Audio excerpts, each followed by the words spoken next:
आपने रामायण में अनगिनत पात्र पढ़े होंगे या देखे होंगे, लेकिन वेदवती के बारे में अधिक विस्तार से कहीं लिखा नहीं गया है और ना ही दिखाया गया है। वेदवती रामायण का वह पात्र है जिसके बिना राम रावण का युद्ध नहीं हो सकता है और राम मर्यादा पुरुषोत्तम श्री राम नहीं कहलाएंगे। आइए जानते हैं वेदवती के बारे में। वेदवती की कथा मुख्य रूप से रामायण, स्कंद पुराण तथा अन्य पुराणों में वर्णित है। यह कथा बताती है कि किस प्रकार रावण के अहंकार और अधर्म के कारण उसके विनाश का बीज बहुत पहले ही बो दिया गया था। वेदवती एक अत्यंत तेजस्विनी और तपस्विनी कन्या थी। उनके पिता महर्षि कुशध्वज वेदों के महान ज्ञाता थे।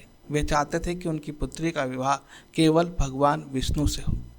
वेदवती बचपन से ही भगवान विष्णु को अपना पति मानती थी। जब अनेक देवता, गंधर्व और राजा उनसे विवाह का प्रस्ताव लेकर आए, तब उनके पिता ने सभी प्रस्ताव अस्वीकार कर दिए। एक असुर राजा शंभु ने क्रोधित होकर वेदवती के पिता की हत्या कर दी।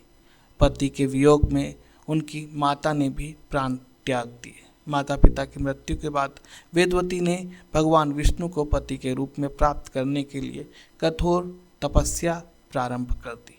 उसी समय एक दिन लंका का राजा रावण अपने पुष्पक विमान से आकाश मार्ग से जा रहा था। उसकी दृष्टि हिमालय के वन में तपस्या करती हुई वेदवती पे पड़ी।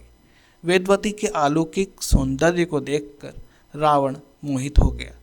उसने उनका परिचय पूछा और विवाह का प्रस्ताव रखा, लेकिन वेदवती ने उस प्रस्ताव को मना कर दिया क्योंकि उन्हें भगवान विष्णु को अपने पति के रूप में वरण करना था।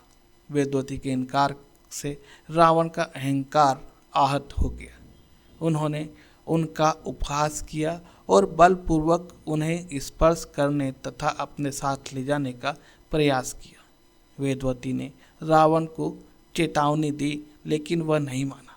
तब उन्होंने अपने तपोबल से शरीर का त्याग कर दिया और रावण को श्राप दिया कि यही कन्या तेरे विनाश का कारण बनेगी। और वही वेदवती सीता के रूप में अवतरित हुई और माता सीता की वजह से ही रावण के साम्राज्य का विनाश हुआ।